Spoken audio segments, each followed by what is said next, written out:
everybody? Hello. Oke, jadi kelas kita hari ini yaitu micro teaching. Nah, berarti micro teaching, pembelajaran kecil, terbatas. Kita belum menghadapi siswa yang sebenarnya. Yang menjadi objeknya adalah masih teman sebaya. Nah, jadi masih ke dalam peer teaching. Nah, hari ini untuk bisa kita membuat pembelajaran, tentunya kita yang pertama sekali adalah harus menyusun perencanaan. Nah, seperti minggu yang lalu, Ibu sudah pernah meminta mahasiswa untuk membuat dan mendesain pembelajaran berdasarkan masalah yang dihadapi oleh siswa. Tujuan pembelajaran hari ini yaitu mendesain RPP ataupun lesson plan berbasis lesson study yang berpusat kepada peserta didik. Artinya RPP yang kita susun itu bukan semata-mata hanya untuk pelengkapan administrasi pembelajaran. Akan tetapi yang kita lihat adalah siswa saya itu butuhnya apa? Siswa saya itu maunya apa? Siswa saya itu mau kelasnya seperti apa? Kami mau kelas yang menyenangkan atau kami mau kelas yang penuh dengan tekanan? Menyenangkan. Nah, sekarang Ibu minta 1 menit saja tuliskan masalah apa yang pernah kalian hadapi selama proses belajar mengajar. Nah, jadi pada saat menjadi mahasiswa, tentu kalian pasti punya masalah. Jadi tolong tuliskan 1 masalah itu 1 menit untuk bisa sama-sama kita cari solusinya.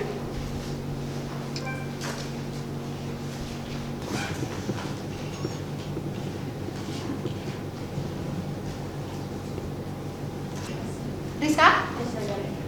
Marwanis? Kausar? Fira? Sekarang saling tukar masalah ke teman.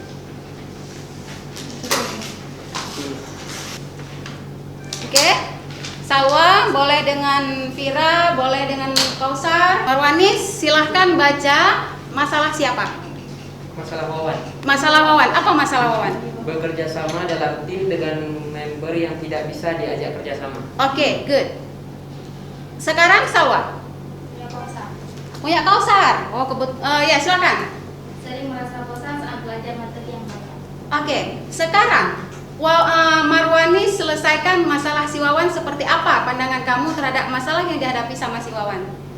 Ini masalah yang sedikit rumit ya, karena bekerja sama dalam member yang tidak bisa diajak kerjasama.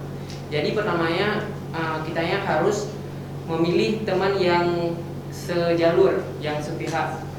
Terus dengan itu kita dapat menyelesaikan sebuah masalah itu dengan baik dan benar.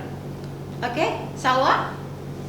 Masalah Kausar kan karena mungkin dosen banyak memberi materi, mungkin ada yang tidak dipahami, lebih baik dijelaskan dengan bahasa sendiri. Oke, thank you. Tujuan pembelajaran kita adalah untuk memecahkan semua masalah yang kalian hadapi di dalam proses pembelajaran. Nah, tadi ada yang menyebutkan kalau kita nggak kolaborasi susah Bu nyelesain masalahnya. Mumet mikir sendiri, bisa stres. Nah, sekarang kondisi ini bagaimana kita bisa bersama-sama? Kalau yang sudah ada di level 10, mau nggak turun lagi ke level 1, jemput temannya yang bermasalah tadi, yang susah di dalam satu tim untuk bekerja sama. Yuk kita belajar bareng. Yuk coba kita berusaha menggunakan public speaking dengan aturan yang seperti ini. Jangan pikirkan dulu kalau grammarnya terlalu sulit, itu akan membuat menjadi beban. Tapi pikirkan dulu, yang penting saya paham apa yang kamu sampaikan. Sehingga bisa terjadi. Hilangkan dulu rasa takut, hilangkan momok-momok yang ada di dalam pikiran-pikiran yang jelek itu, jadikan aura positif. Nah, sekarang coba kita lihat. Kita hari ini tentang lesson design. Berarti kita di sini akan mempelajari bagaimana konsep yang bisa kita kembangkan untuk membuat siswa bisa menyenangkan di dalam pembelajaran. Bukan tujuan akhir mahasiswa saya semester 5 mata kuliah micro teaching harus pinter di dalam pembelajaran praktik pembelajaran terbatas. Bukan itu tujuannya. Tetapi mahasiswa saya senang dan bahagia dengan bisa membuat pembelajaran kecil, dengan menyusun pembelajaran secara bersama-sama, bisa menghasilkan pembelajaran yang ternyata belajar mikro sangat membuat saya menghilangkan beban yang selama ini saya pikir pembelajaran itu harus sempurna. Bukan itu yang kita tuntut, tetapi kita cari masalah untuk kita selesaikan. Let's see, untuk apa lesson design? Untuk apa kita menyusun perangkat pembelajaran? Memberikan gambaran secara komprehensif tentang pelaksanaan pembelajaran komprehensif secara menyeluruh, bukan hanya pada satu kebutuhan saja, tapi secara semua. Apa-apa itu?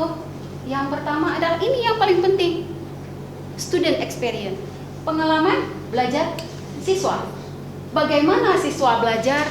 Bagaimana tantangan yang dan permasalahan seperti apa yang diberikan kepada siswa yang mampu mendorong siswa itu untuk belajar. Bukan membuat siswa itu semakin bosan. Tadi kan ada masalah adanya kebosanan di dalam pembelajaran. Tapi bagaimana dengan konsep yang diatur, yang didesain oleh dosen ataupun guru bisa membuat siswa itu semakin ingin belajar. Kemudian apalagi kita mampu membuat prediksi. Kalau seperti ini saya buat pembelajarannya, kira-kira siswa saya seperti apa? Jadi guru itu harus mampu memprediksi kondisi yang akan terjadi di dalam pembelajaran dengan menggunakan konsep A ataupun B. Apakah dengan menggunakan konsep case method, team based project, ataupun nanti ada model-model pembelajaran, ada jigsaw, ada STAR, ada problem based learning. Kira-kira apa yang akan terjadi kalau dengan dengan metode ataupun dengan model itu yang akan saya gunakan. Antisipasi, cara guru mengatasi jika ada masalah di dalam kelas, apa yang harus dilakukan oleh guru. Intinya, guru itu ataupun dosen yang paling penting harus dimiliki adalah peka mendengarkan. Jadi begitu dosen mengajar, begitu guru mengajar, buka telinga dan buka mata. Jangan terlalu buka mulut. Kalau buka mulut berarti big mouth ya. Big mouth bisa membuat guru itu cerminan seperti guru yang hanya berceramah. Tetapi open ear and open eyes. Buka mata, lihat kondisi siswa dan dengar apa yang terjadi di dalam aktivitas pembelajaran siswa. Apa yang perlu dikembangkan pada peserta didik. Konsep pembelajaran abad 21. Konsep pembelajaran abad 21 ada 4C yang pernah Ibu sentuh sama kalian. Masih ingat apa itu 4C? Creativity, kolaboratif, critical thinking, and collaboration. Collaboration, communication, critical thinking, and creativity. Itu adalah ciri pembelajaran abad 21 yang harus terdapat di dalam lesson design ataupun lesson plan. Nah, ada life skill. Nanti di saat kalian menyusun rencana pembelajaran, tujuan akhirnya itu harus bisa diterapkan di dalam kehidupan sehari-hari oleh siswa. Jangan hanya di dalam kelas saja, tetapi ada nggak manfaatnya di saat mahasiswa ataupun siswa belajar tentang writing, ada nggak manfaatnya setelah mereka keluar dari kelas writing di dalam kehidupan sehari-hari mereka, sehingga bisa memupuk life skill si peserta didik. Oke, di sini ada creativity, ada critical thinking, collaboration, communication. Ada literasi lagi, itu juga sangat penting. Makanya di dalam AKM nanti siswa yang diuji apa-apa saja, ada literasi dan ada numerasi. Bagi kita orang bahasa, literasi sangat mendukung untuk pembelajaran yang nantinya kepada AKM siswa. Any question? No question? Wawan, do you have a question? So far so good. Oke, thank you. Kita lanjut ya. Mengapa pembelajaran harus berpusat kepada peserta didik? Seperti tadi, kita ingin menyelesaikan masalah, bukan ingin menambah masalah kepada peserta didik kita. Yang pertama, yang belajar itu siapa, Nak? Peserta didik. Mahasiswa kan? Siswa kan? Bukan dosen. Dosen hanya sebagai fasilitator. Guru sebagai orang dewasa. Dosen sebagai orang dewasa yang mengetahui apa yang dibutuhkan oleh peserta didik ataupun mahasiswa untuk masa depannya yang lebih baik, pengembangan life skill tadi. Seperti ini nanti yang akan kalian desain RPP yang berpusat kepada siswa. Ya, sekarang kita lihat lagi, ini hanya sekedar format. Yang sebentar lagi juga akan saya bagikan contoh dari RPP lesson study yang berpusat kepada siswa. Dalam mendesain pembelajaran, apa yang kita perlukan? Kita kan butuh alat. Nah, kita butuh informasi untuk bisa kita susun rencana pembelajaran. Pertama adalah gambaran situasi didaktis. Yang di dalam itu termasuk di dalamnya apa? Yang diharapkan oleh peserta didik yang mereka lakukan pada saat proses pembelajaran. Apa yang saya harapkan pada saat saya lagi belajar? Gitu, kalau misalnya kita ubah ke dalam bahasa kita. Saya, misalnya posisi saya sebagai siswa, apa yang saya harapkan pada saat saya belajar? Apa saya ingin belajar writing dengan menggunakan media A, atau saya ingin belajar writing dengan teman-teman dengan topiknya yang sering saya dengar. Nah, itu yang harus kita perhatikan dulu. Kemudian adanya prediksi dan antisipasi responsis siswa. Itu siapa yang melakukan? Adalah guru. Nah, oke, guru. Adanya bantuan ataupun scaffolding yang diberikan oleh si guru. Silakan langsung dibentuk grupnya. Sit in group. Silakan, ini Martunis dengan siapa? Ke sini. Oke, Vira, Nadia, Mita. Marwanis, Naja, Risa. Sekarang sebelum kalian menyusun RPP sesuai dengan materi yang kalian ambil di tingkat SMA, ya. Jadi satu grup satu temanya. Situasi didaktis yang seperti Ibu sampaikan tadi, ada tantangannya. Yang ini, ya, ada permasalahan. Berarti kalau ini yang pertama adalah berdoa. Bagaimana antisipasi gurunya, yaitu mengkondisikan peserta didik duduk dalam kelompok yang terdiri dari 5 orang. Ini terserah ya, tergantung jumlah siswanya. Apakah gurunya akan membuat dia di dalam pair atau 3 orang, itu terserah. Bagaimana kalian mendesainnya. Setelah peserta didik siap untuk belajar semua, peserta didik diminta untuk membaca doa bersama. Nah, kemudian apa lagi? Ini kenapa Ibu kuningkan di sini? Nah, karena kita lihat situasi didaktis tadi. Di sini ada peserta didik menyebutkan apa itu kalimat announcement dan fungsinya. Prediksi sebelum peserta didik menulis kalimat announcement. Ini prediksi jawaban siswa yang diprediksikan oleh gurunya. Ini prediksi siswa seperti ini. Assalamualaikum my friends. Based on information received from Mrs. Ani, ini ada informasi yang diperoleh dari guru yang lain bahwa wali kelas mereka itu sedang dalam kondisi sakit di rumah sakit. Jadi bagaimana siswa ketua kelasnya itu bisa menyampaikan ke dalam grup WhatsApp, ya. Ini kita lihat. Assalamualaikum my friends. Based on information received from Mrs. Ani that our homeroom teacher is being treated at Kasih Bunda Hospital. So let's go to see him after school together. That's how this announcement was delivered to the class. Thank you. Ini prediksi jawaban siswa akan seperti ini. Sekarang kita lihat respon antisipasi gurunya. Hari ini Ibu ada pengumuman penting untuk kalian sampaikan kepada teman kelas dan juga kepada adik kelas kalian, yaitu tentang perlombaan literasi yang diadakan di Kabupaten Biren pada tanggal 14 Oktober 2021 dengan tema Literasi Negeriku untuk Generasi Milenial. Berdasarkan akan diadakannya kegiatan tersebut, silahkan kalian membuat kalimat announcement yang menarik pembaca. Artinya ini guru memerintahkan kembali untuk siswa menyelesaikan satu announcement yang lain. Sebelum kita masuk ke kegiatan inti pembelajaran, yang kita perlu adalah tujuan pembelajarannya. Artinya tabel ini letaknya setelah sharing task 1.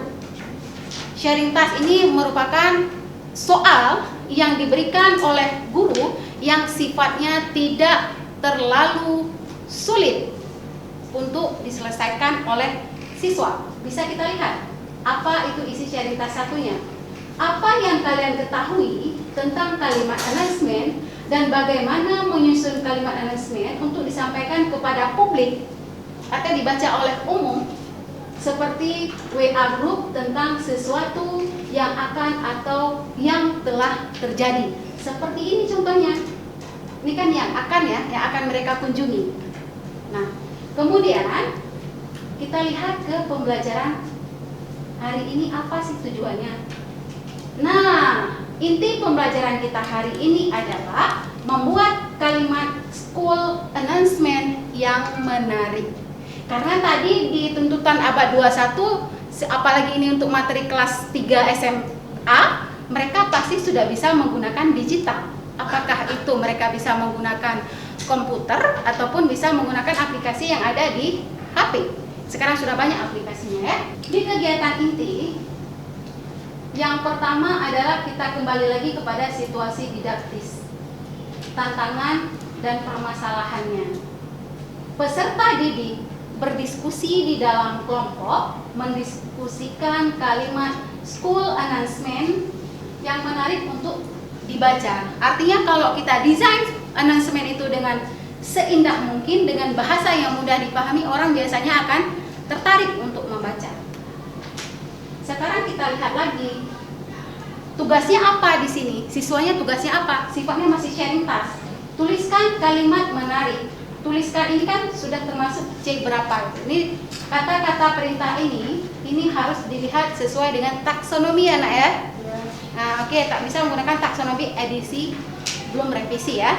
Oke, di sini kita lihat.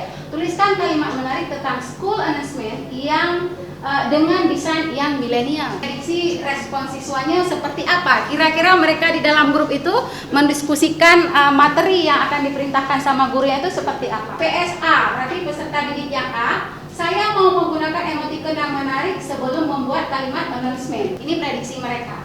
Kemudian siswa B, yang mau bentuk tulisannya itu dengan huruf besar yang diwarna-warnikan. Kemudian apalagi siswa C? Saya nggak mau seperti, saya maunya latar belakangnya sesuai dengan tema. Tema kita literasi milenial, itu aja.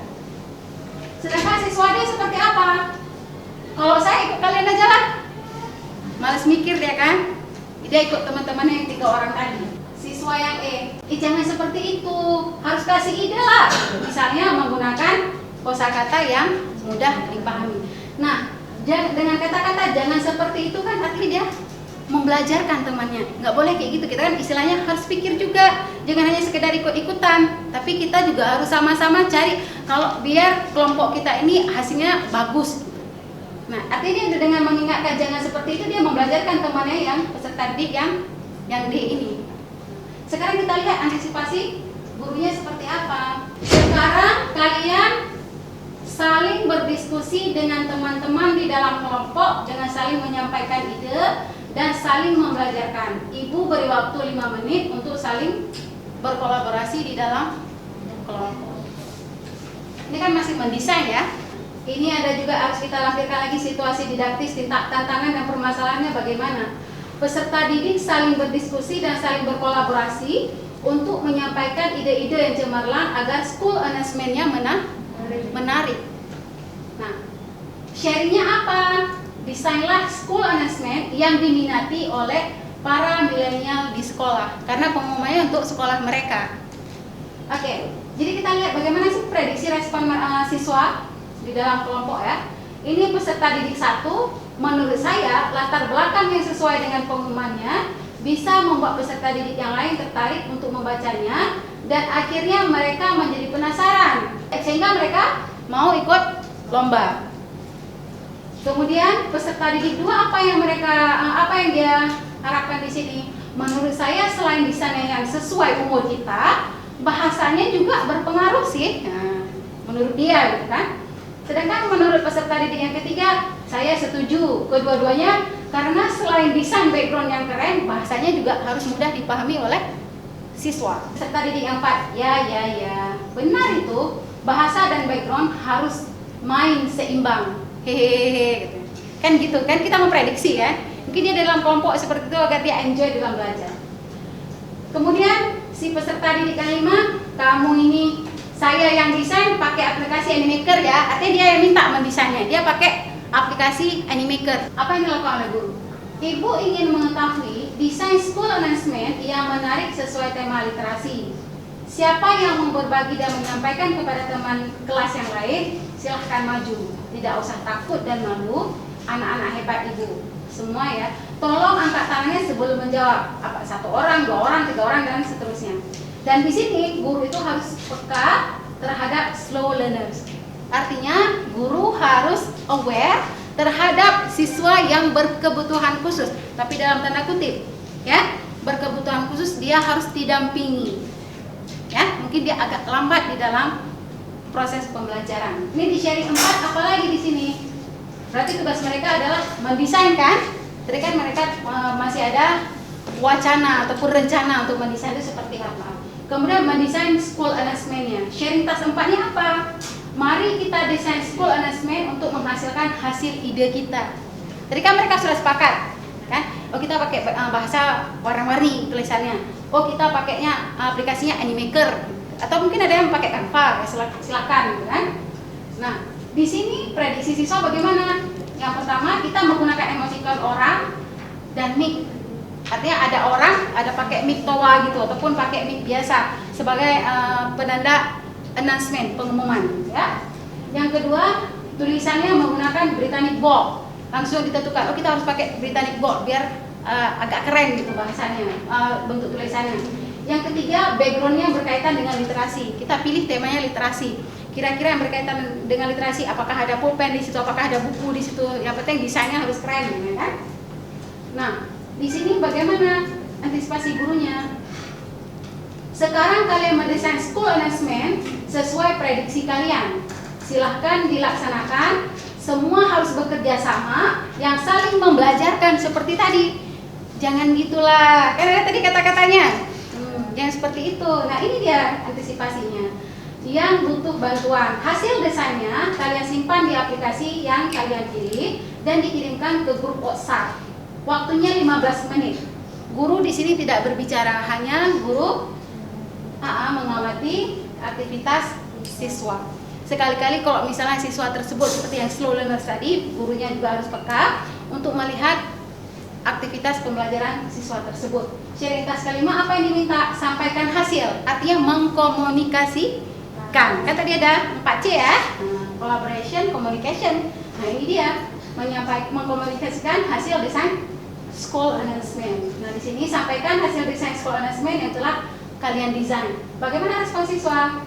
Kelompok A menggunakan aplikasi Canva dengan alasan fitur-fiturnya lebih milenial. Kemudian yang kedua, kelompok B menggunakan aplikasi Animaker biar nggak sama-sama. Artinya hasilnya ada yang bervariasi. Di sini bagaimana antisipasi gurunya? Semua poster announcement-nya keren-keren ya, gitu kan? Coba perhatikan kenapa kelompok 1 berdasarkan temuan kalian, kenapa writing termasuk ke dalam literasi.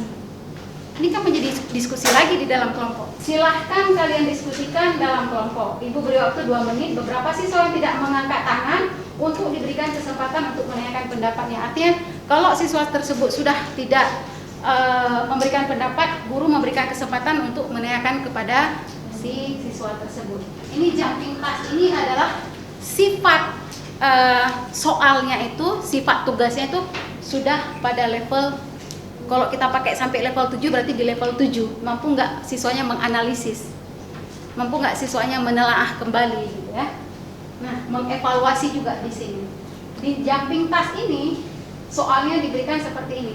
Pada hari Minggu tanggal 25 di sekolah SMA Negeri 2 Pesangan akan dilaksanakan gowes massal untuk seluruh warga sekolah. Artinya kalau udah dikatakan seluruh warga sekolah, sampai pesuruhnya pun itu ikut, harus ikut, sampai semua yang ada terlibat, apakah ibu kantin juga harus ikut dalam kegiatan gowes tersebut.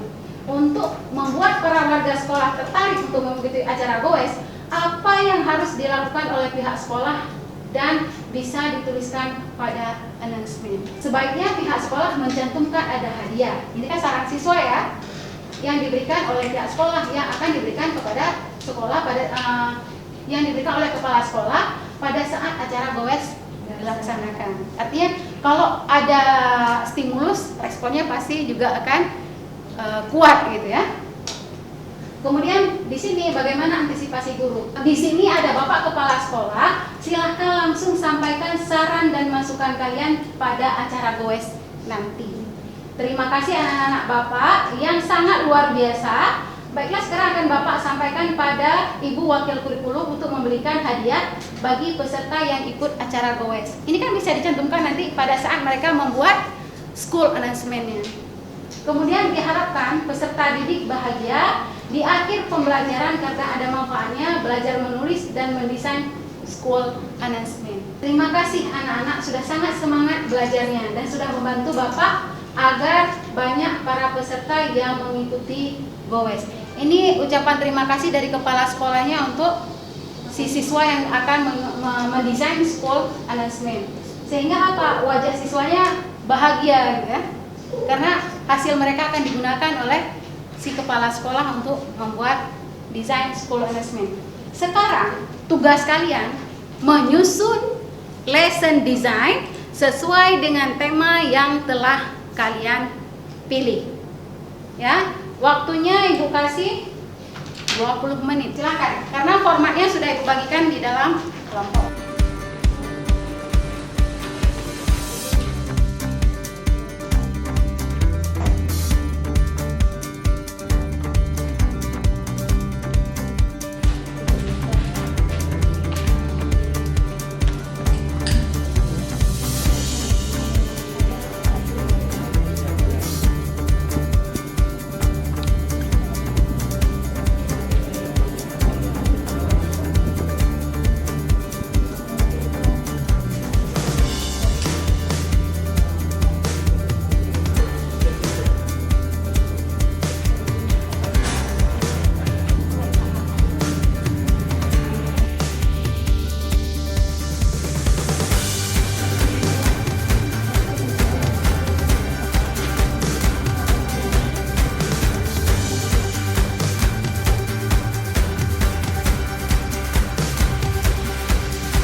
mengkomunikasikan. Kelompok siapa duluan yang ingin tampil? Pada kesempatan kali ini saya akan mempresentasikan hasil kerja kelompok kami mengenai lesson plan yang telah Ibu Misnar jelaskan. Mungkin kami hanya bisa membuat sedemikian ini dalam waktu yang singkat. Kami mengambil tema descriptive text. Jadi yang pertama dalam melakukan pengajaran, guru akan menyuruh siswanya untuk berdoa selama 2 menit. Bantuan atau antisipasi guru itu mengkondisikan peserta didik duduk dalam kelompok yang terdiri dari 3 orang. Setelah itu peserta didik siap untuk belajar serta peserta didik melakukan doa bersama. Situasi didaktis yang pertama, peserta didik mempelajari tentang apa itu descriptive text. Untuk contohnya ada kami gambarkan di samping, yaitu ada definisi, social function, generic structure, dan linguistic feature. Antisipasi guru, hari ini Ibu akan menjelaskan tentang pengertian dan penggunaan descriptive text terkait tempat wisata dan bangunan bersejarah, dan menyajikan sebuah contoh teks descriptive text. Maksudnya di sini descriptive text itu bisa kita deskripsikan dalam beberapa contoh seperti ada tempat wisata yang bisa dijadikan sebagai descriptive text. Untuk sharing task yang pertama, apa yang kalian pahami tentang descriptive text dan jelaskan kembali menggunakan bahasa kalian sendiri. Untuk prediksi respon siswa, mungkin siswa A kan kami membentuk sebuah kelompok. Jadi siswa A dalam satu kelompok itu bisa menjelaskan definisi, siswa B bisa menjelaskan social function, siswa C bisa menjelaskan structure-nya dan language feature-nya. Tujuan dari pembelajaran, peserta didik diharapkan mampu memeriksa structure dalam descriptive text. Selanjutnya ada kegiatan inti, sebenarnya masih bisa kami membuat sharing task kedua, ketiga, dan seterusnya. Dikarenakan waktu tadi yang mepet, kami langsung membuat jumping task di sini. Jadi di kegiatan inti, siswa diminta untuk menganalisis descriptive text dalam kehidupan sehari-hari. Bantuan atau antisipasi guru di sini, guru akan menyampaikan bahwa ada sebuah teks di samping yang bisa kalian temukan dalam kehidupan sehari-hari yang bisa langsung kalian deskripsikan dalam waktu yang cepat. Jadi di sini siswa juga membutuhkan critical thinking yang cepat untuk bisa menjelaskan sebuah descriptive text.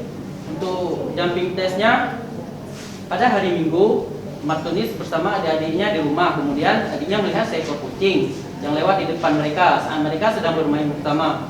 Lalu adiknya bertanya kepada abangnya, jenis hewan apakah kucing tersebut? Lalu abangnya dengan critical thinking yang cepat langsung bisa menjelaskan kucing itu menjadi sebuah descriptive text yang jelas. Mungkin di sini ada contohnya. Diharapkan juga dari siswa saat belajar, antisipasi gurunya diharapkan juga siswa mampu menganalisis dan bisa menuliskan descriptive text seperti contoh di sini. Nah, di sini kita bisa melihat bersama contoh dari descriptive text tentang hewan, dan bahkan kita bisa melihat dalam kehidupan sehari-hari, yaitu binatang apakah ini. Nah, kucing, cats are carnivorous mammal that come from the Felidae family. The cat's habitat on the ground that usually blends in with humans as pets, and somewhat also live in the wild. The term cat usually refers to small cat that have been tamed and nurtured by humans. By reality, the term cat can also refer to the big cats like lion and tigers. Nah, kucing tersebut bukan hanya sebagai hewan peliharaan. Di sini di dalam descriptive text dijelaskan secara mendetail tentang binatang tersebut ataupun si kucing ini. Selain kucing ini berasal dari hewan apakah, dalam grup apakah hewan ini, seperti telah dijelaskan tentang dari mana asal si kucing ini, yaitu termasuk ke dalam kelompok kucing besar seperti macan tutul dan singa dan harimau dan sebagainya. Nah, di dalam descriptive text ini, siswa ataupun seseorang tersebut akan lebih mengetahui apa yang dimaksud dengan suatu benda yang telah dijelaskan tersebut. seperti halnya yang telah saya sampaikan tadi, yaitu kucing. Nah, lebih mendetail lagi. Yang terakhir, bantuan atau antisipasi guru setelah selesai memberikan jumping test pada siswanya. Mungkin seperti penutupan kelas, yaitu terima kasih anak-anak sudah sangat bersemangat belajar hari ini. Semoga kalian dapat memahami tentang materi hari ini. Untuk waktunya mungkin saya lupa memaparkan tadi. Yang berdoa 2 menit, setelah itu ada sharing test yang pertama sekitar 15 menit dan jumping test sekitar 20 menit. Di sini guru menyiapkan sharing test-nya. Sharing test yang pertama ada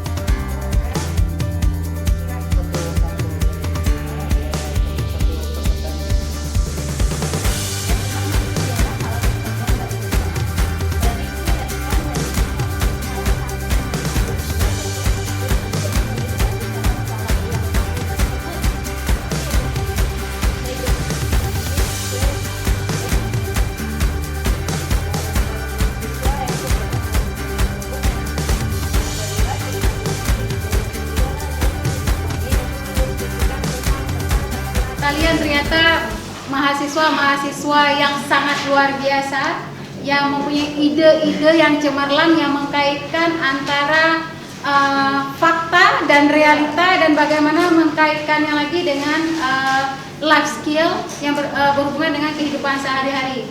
Nah, itulah sebenarnya tuntutan yang diharapkan, bagaimana cara kita mendesain lesson plan di saat kita mengajar. Artinya lesson plan itu bukan hanya sekedar administrasif saja, tetapi lesson plan itu adalah skenario. Berarti jalan cerita, seperti apa saya membawa kelas ini, kemana saya membawa anak-anak saya, apakah membawa anak-anak ke perahu bolong, atau saya membawa anak-anak saya ke kapal pesiar, yang dimana mereka bisa menikmati suasana pembelajaran yang menyenangkan. Nah, hari ini berarti mahasiswa-mahasiswa ibu semuanya pada mata kuliah micro teaching dengan materi lesson plan sudah benar-benar paham bagaimana cara membuat lesson plan itu yang berorientasi pada siapa? siswa. Pada siswa. Begitu juga dosen menyusun rencana pembelajaran juga berpusat kepada mahasiswa. Nah, untuk closing pembelajaran kita hari ini, apa kesimpulan yang telah kalian pelajari berdasarkan lesson plan yang sudah dari awal Ibu presentasikan sampai akhirnya kalian menghasilkan karya sendiri hari ini? Untuk menjadikan lesson plan ini, kalau nanti kalian sudah siap terjun ke lapangan, buatlah rencana pembelajaran itu seperti pembelajaran layaknya siswa itu, bukanlah seperti masuk ke dalam sebuah penjara yang mereka terbeban, terkurung, baik di fisiknya terkurung, hatinya juga terkurung. Tetapi jadikanlah kelas kita itu merdeka belajar, siswanya merdeka, cara belajarnya juga merdeka, gurunya juga merdeka dalam belajar. No teacher, no students left behind. Jadi siapa yang mau kasih kesimpulan hari ini? Oke, Bunga, please stand up. Assalamualaikum warahmatullahi wabarakatuh. Waalaikumsalam warahmatullahi wabarakatuh. Nama saya Dewa Bunga dari kelompok 1 ingin menjelaskan kesimpulan tentang lesson design yang sudah kita pelajari hari ini. Jadi, kenapa kita harus menggunakan lesson design dalam merancang RPP? Karena prinsip lesson design ini berpusat pada siswa. Karena yang belajar adalah siswa dan guru hanya sebagai orang dewasa yang sudah memahami materi, dan guru di kelas ini berfungsi sebagai fasilitator. Artinya dia tidak lagi belajar, akan tetapi menyuruh siswanya untuk belajar. Nah, dan juga dengan menggunakan lesson design ini, guru akan lebih mudah menyusun RPP karena mendesainnya secara bersama-sama, begitu.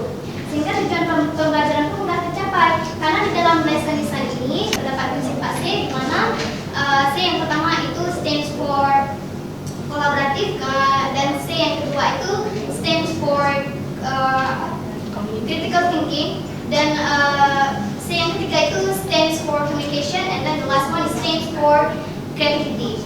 So at last, that's the conclusion from our group. So thank you for your attention, and stop by saying wassalamualaikum warahmatullahi wabarakatuh. Oke, thank you.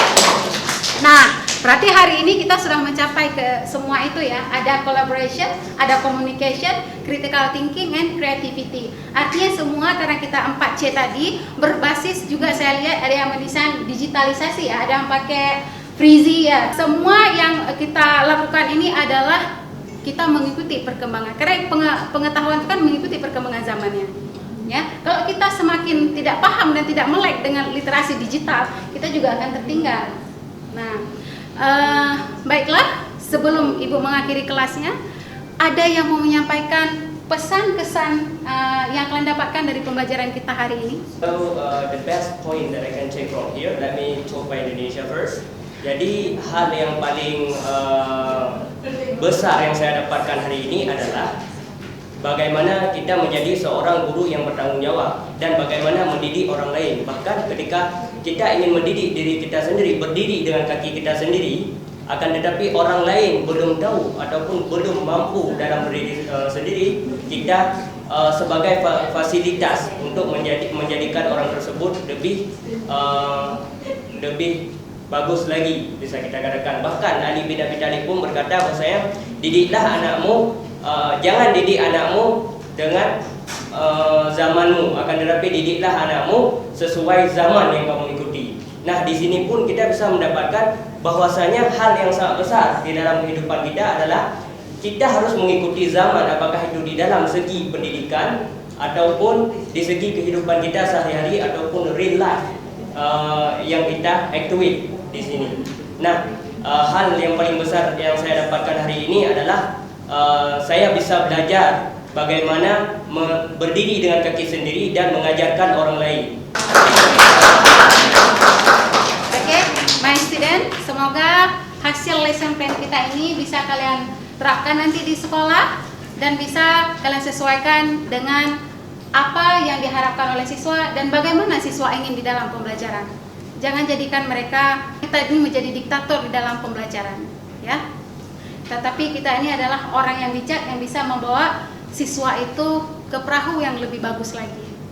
See you next week. Semoga kita bisa memberikan yang lebih baik lagi. Assalamualaikum warahmatullahi wabarakatuh. Assalamualaikum warahmatullahi wabarakatuh. Waalaikumsalam warahmatullahi wabarakatuh. Tadi kita sudah menyaksikan webinar opening class dan ini saatnya kita akan merefleksi apa yang sudah kita lihat tadi. Ada 4 kelompok yang harus kita refleksi atas kegiatan yang sudah diberikan oleh Ibu Misnar dalam mata kuliah micro teaching. Jadi kami minta kepada masing-masing observer untuk menceritakan apa yang sudah ditulis, barangkali ada saran ataupun ada hal-hal yang ingin disampaikan dari hasil kegiatan tadi berdasarkan atas observasi kita. Alhamdulillah kita sudah melakukan open class dengan dosen modelnya Ibu Misnar MA. Di sini saya mengamati satu kelompok yaitu kelompok 3. Pada generalnya saya tidak menemukan permasalahan ataupun kendala sama anak-anak.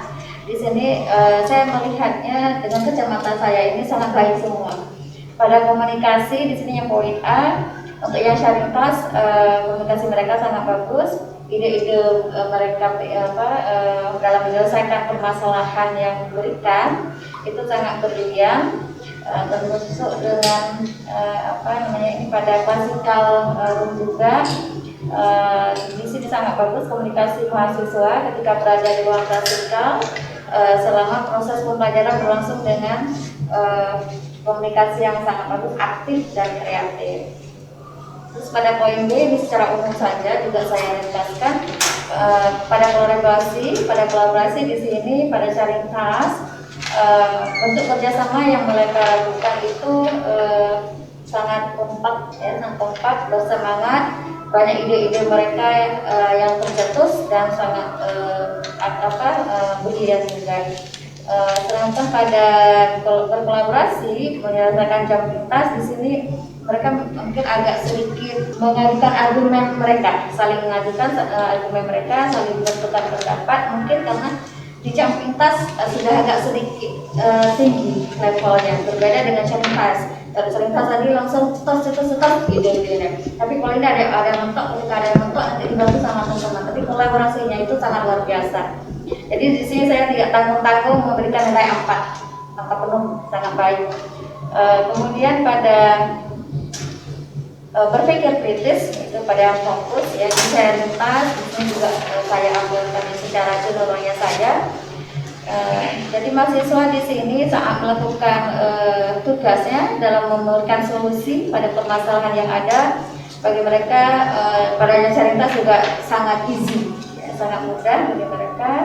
Kemudian pada saat memberikan alasan, nah, di sini ada satu persoalan tadi yang saya catat adalah persoalan yang mereka rasakan. Saya merasa jenuh dan resah ketika banyak tugas dan materi yang saya tidak paham yang diberikan oleh dosen ketika belajar secara daring. Nah, di sini solusi yang diberikan oleh mahasiswa sebaiknya dosen tetap harus memberikan materi secara luring, meskipun materi yang tersebut sudah ada di daring, tapi dijelaskan kembali oleh dosen agar kejenuhan dan keresahan terhadap tugas yang diberikan oleh dosen itu tidak terjadi lagi. Itu harapan mahasiswa. Terus pada kesimpulannya yang diambil di sini pada persoalan yang kedua, yaitu susah dalam mengerjakan tugas kelompok jika secara daring. Nah, memang kita merasakan semua kalau kolaborasi untuk kerja kelompok secara daring agak susah. Jadi solusi yang diberikan oleh mahasiswa harus diberikan kesempatan dalam memecahkan persoalan tersebut secara daring, yaitu mereka dibuat sehari khusus untuk mereka bertemu untuk menyelesaikan tugas-tugas kelompok mereka, sehingga mereka mendapatkan kunci-kunci secara luring itu yang didapatkan dari proyek tugas yang diberikan. Selanjutnya pada clarity ya, pada clarity di sini siswa sangat baik memberikan solusi dalam menyelesaikan syaritas yang sangat bagus dengan istilah-istilah yang mudah dipahami, menggunakan kata-kata yang familiar. Kemudian pada overview keseluruhannya, overview diambil oleh siswa dalam menyelesaikan syaritas sudah sangat bagus. Kemudian pada kreatif di sini pada fungsi kelancaran dalam menyelesaikan masalah sains sudah menunjukkan ke arah yang sangat baik. Kemudian menyelesaikan masalah sains tersebut dengan pendekatan yang sangat luas dan flexibility. Kemudian pada novelty, yaitu mahasiswa sudah melakukan novelty dan menyelesaikan masalah syaritas dengan memberikan jawaban yang berbeda, unik dan benar. Ya, pertama itu ada komunikasi. Saya itu tadi mengobservasi kelompok 4 di sini. Saya itu dari awal saya amati sampai akhir, mulai dari bagaimana mereka berkomunikasi dalam grup, kemudian berkolaboratif, berpikir kritis, dan memunculkan ide-ide baru, itu yang disebut dengan kreatif. Dilihat dari komunikasi dalam kelompok itu terlihat sangat baik. Itu bagaimana mereka menyampaikan semua permasalahan atau masukan-masukan, semua timnya itu menerima dengan legowo atau menerima dengan lapang dada. Dilihat juga dengan kolaborasinya. Tadi ada saya temukan dalam segi kolaborasi ini ada satu siswa, di antara ketiga siswa itu ada satu siswa itu ada yang masih berat melakukan kolaborasi, akan tetapi dia menerima masukan dari teman-temannya.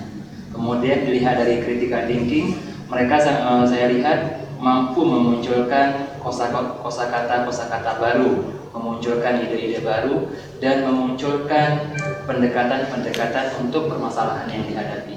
Kemudian dari segi kreatif, kelompok 4 ini sangat kreatif. Itu dilihat dari juga gambar-gambar yang dimunculkan dalam membuat desain pembelajaran. Itu secara umum.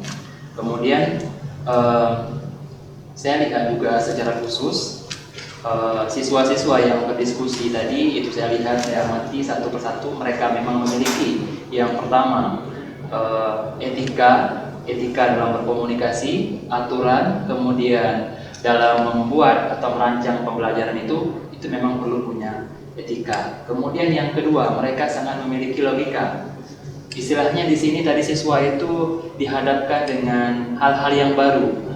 Secara otomatis mereka berimprovisasi tanpa harus diberi materi. Oh ini materi Anda, oh ini materi Anda. Tapi mereka memikirkan begitu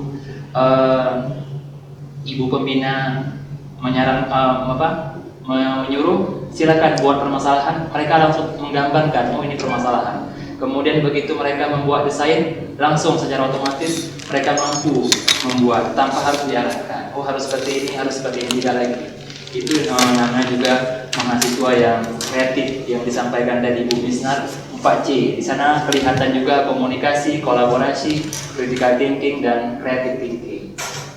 Itu saya lihat. Kemudian yang ketiga yang pertama tadi etikanya kelihatan, kemudian logikanya kelihatan, dan yang terakhir itu estetikanya sangat kelihatan juga.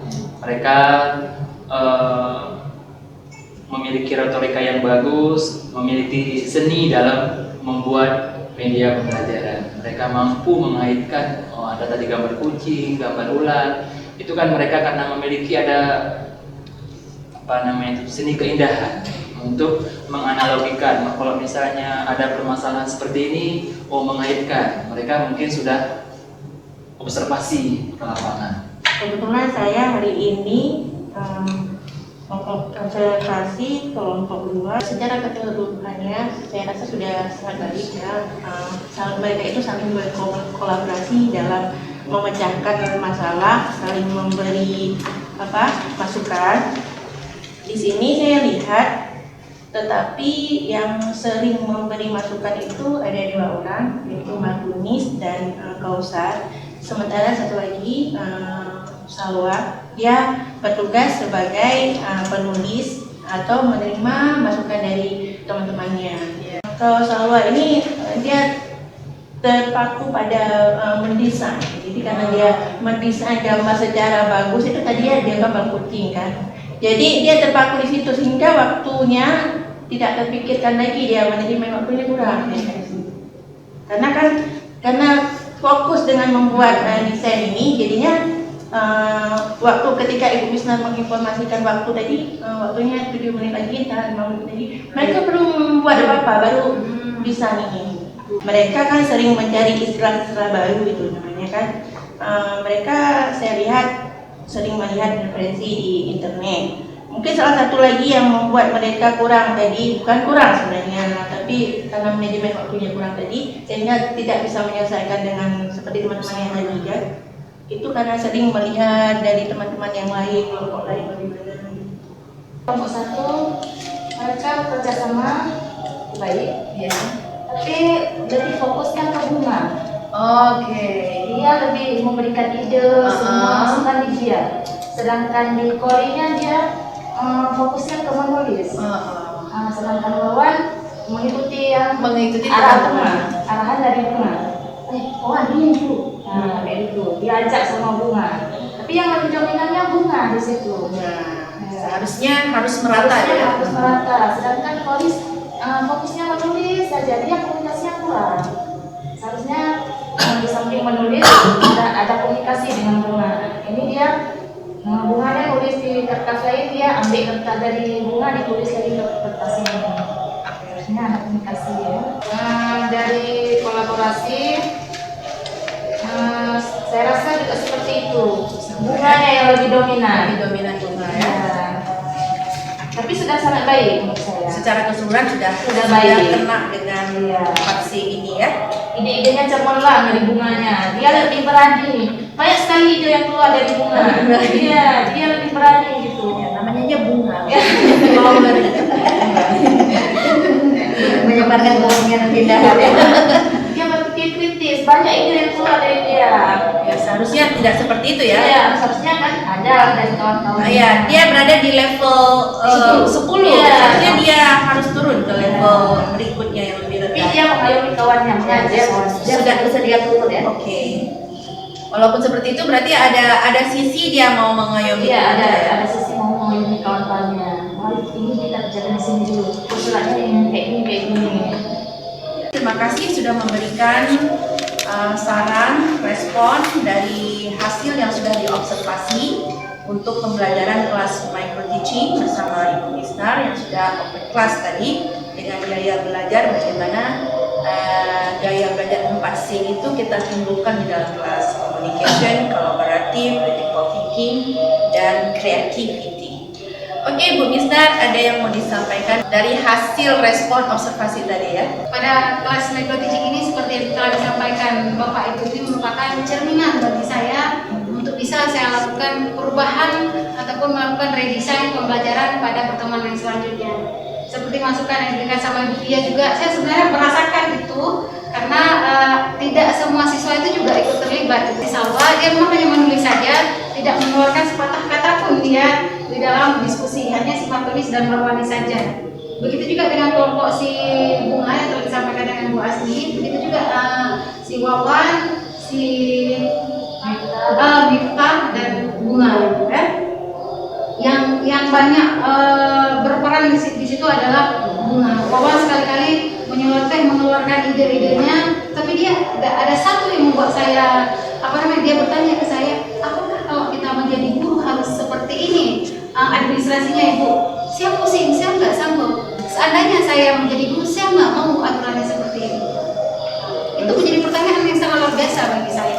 Artinya kemudian dia berpikir lagi, tapi boleh nggak Bu kalau kita nggak buat skenario pembelajaran? Ya nggak boleh.